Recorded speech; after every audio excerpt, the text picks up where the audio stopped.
To wrestling remakes Tamil channel. இந்த வீடியோவில் இதை பற்றி பார்க்க போகிறேன்னா, இப்போ ராக் அண்ட் கோடி என்ன பேசினாங்க அப்படின்றத வந்து தமிழில் வந்து பார்க்கலாம்.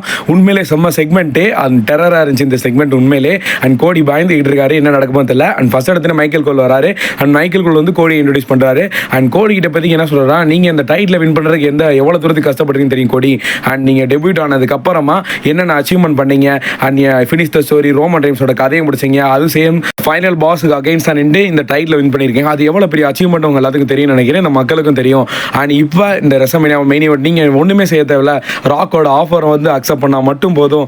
அண்ட் ராக் வந்து உங்களை வந்து அந்த மாதிரி வந்து பார்த்து டாப் ஆஃப் த WWE கொண்டு போகிற நீங்கள் வந்து ஒரு மேனேஜர் ஆகலாம். அண்ட் நீங்கள் சொல்கிறதா எல்லா ஃபைனல் பாஸாக கூட ஆகலாம், அடுத்த ஃபைனல் பாஸா அப்படின்னு சொல்லும்போது அண்ட் கோடி சிரிச்சுக்கிட்டே, நீங்கள் எந்த பாயிண்ட் ஆஃப் வியூவில் கேட்குறீங்க தெரியுது மைக்கேல் கோல். அண்ட் நீங்கள் வந்து இந்த ராக்கோட ஆஃபர் பற்றி தான் பேசுகிறீங்க அப்படின்னு மைக்கேல் கோல் வந்து சேம் அதை பற்றி தான் சொல்கிறேன். இப்போ டேரெக்டாக வந்து பேசுகிறேன். அண்ட் ராக் வந்து உங்கள்கிட்ட வந்து கேட்குறாரு, இப்போ நாளைக்கு வந்து எலிமினேட் சாம்பிளில் ராக் கிட்ட நீங்கள் பேச போகிறீங்க, அந்த ஆஃபர் பற்றி அக்செப்ட் பண்ணிங்கன்னா உங்களுக்கு ராக் எந்த மாதிரி வச்சுக்குவான்னு தெரில. அதே இது அந்த டிஸ்லைக் அதை வந்து டிஸ்ரெஸ்பெக்ட் பண்ணிங்கன்னா என்ன நடக்கும்னு தெரில. அண்ட் இப்போதைக்கு ராக் வந்து அஃபிஷியல் ஏதோ சொல்லியிருக்காரு.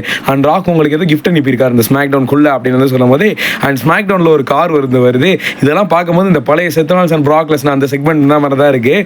அண்ட் இங்கே வந்து பார்த்தீங்கன்னா கோடிக்குன்னு ஒரு கார் டிசைன் பண்ணி ராக் அனுப்பிச்சிருக்காரு. அங்கே ராக் வந்து ஃப்ளைட்டில் வந்து கிளம்பிக்கிட்டு இருக்காரு.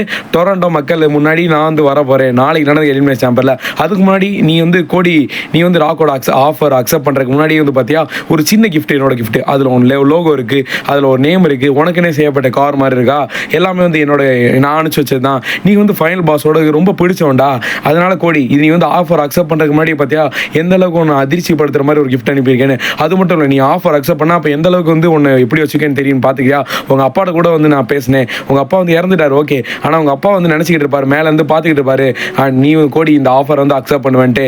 அண்ட் மாமா ரோட்ஸ் எல்லாத்துக்குமே தெரியும் இந்த ஆஃபர் வந்து நீ அக்செப்ட் பண்ணால் எந்த அளவுக்கு வந்து ரீச்சுக்கு போவ, அண்ட் ராக் அளவுக்கு நீ வந்து இப்போ மாற போகிற கோடி. அண்ட் நீ இதுக்கெல்லாம் ஒரே ஒரு விஷயம், நாளைக்கு நடக்க போகிற எலிமினேட் சாம்பரில் நான் வந்து ஒன்று ஃபேஸ் பண்ண போகிறேன். அண்ட் ஒரு சில விஷயங்கள்லாம் கேட்பேன், அதுக்கு நீ கரெக்டாக பதில் சொல்லி அந்த ஆஃபர் வந்து அக்செப்ட் பண்ணிட்டேன்னு வச்சுக்கேன், நீ வந்து பெரிய லெவலில் இந்த WWE டாப்பர்ஸ் லெவலில் நம்பர் 1 வந்து நிற்ப. அண்ட் இங்கே சாம்பியன் டிஃபெண்ட் பண்ண வேணாம், நீ வந்து பெரிய பெரிய ஈவெண்ட்லாம் வந்து கலந்துக்குவ. அண்ட் நீ அதுக்கு மெயினான விஷயம் என்னென்னா, நீ அந்த பேசிட்டுக்கு அப்புறமா எனக்கு வந்து உன்னோட சோல் கொடுக்க போகிற, உன்னோட ஆன்மா வந்து எனக்கு கொடுக்க போகிற. இந்த ஜூலை 11 2015 உனக்கு தெரியும் நினைக்கிறேன், உங்கள் அப்பாவோட இறந்த நாள். அதுக்கப்புறம் என்னென்ன மார்ச் தெரியும் இந்த WWE. அண்ட் இப்போ உன்னோட ஆத்மா வந்து என்கிட்ட வந்து கொடுக்க போகிற. அண்ட் கொடுத்ததுக்கப்புறமா உன் ஐடென்டிட்டியை என்கிட்ட வந்து கொடுத்ததுக்கப்புறமா நீ வந்து எவ்வளோ பெரிய சாம்பியன் இருக்கப்போ நாளைக்கு வந்து அதை வந்து டிஸ்கஸ் பண்ணிக்கலாம். அண்ட் நேராக வந்து டொரண்டோவுக்கு நான் வந்து கிளம்பிக்கிட்டு இருக்கேன் அப்படின்னு நாளைக்கு வந்து பார்க்கலாம் அப்படின்னு சொல்லி கோடிக்கு வந்து பயங்கரமான ஒரு செக்மெண்ட் வந்து கொடுத்துருக்காரு. கோடி இதை கேட்டு எதுவுமே பேச முடியல, ஸ்டன்னிங்காக வந்து நிற்கிறேன். ராக்கோட ஆஃபர் அக்செப்ட் பண்ணுறேன், இல்லை நான் வந்து சண்டை போட்டு தான் நான் வந்து என்னோட சாம்பியன் வந்து தக்க வச்சுக்கேன் அப்படின்னு முடிவில் ராக்கை எதிர்பார்றேன். நன்றி, நாளைக்கு வந்து பார்க்கலாம்.